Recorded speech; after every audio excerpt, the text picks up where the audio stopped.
బయలుదేరేవారు. విజయం ఆశించి ఆ వయస్సున్న పిల్లని తీసుకొచ్చి పూజ చేస్తారు. ఆ పిల్లకి పూజ చేసి బయలుదేరితే విజయమే. ఆరోగ్యం దగ్గర నుంచి ఐశ్వర్య సమృద్ధి వరకు మీకు ఏది కావాలన్నా కూడా కుమారీ పూజ, సువాసిని పూజ ఈ రెండిటి వలన అమ్మవారి అనుగ్రహంగా ఉత్తర క్షణం లభ్యమవుతాయి. అది దొరకమంటే దొరికేటటువంటి పూజ కాదు. ఇందులో మీరు ఒకటి గుర్తుపెట్టుకోవాలి.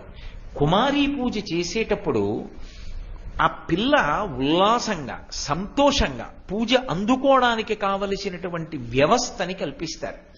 బహుశః చాలా అరుదుగా చేస్తారు అలా పూజ. మన దేవాలయంలో పూజ చేసేటప్పుడు ప్రత్యేకంగా పైనుంచి ఊయలల కిందకి దింపుతారు. అదిగో అప్పుడే సిద్ధం చేశారు. ఆ ఊయలు దింపి పూజ అంతా అయిపోయిన తర్వాత పిల్లల్ని ఊయలలో కూర్చోపెట్టి ఊపుతారు. ఎందుకంటే బాలాస్వరూపంగా ఊయల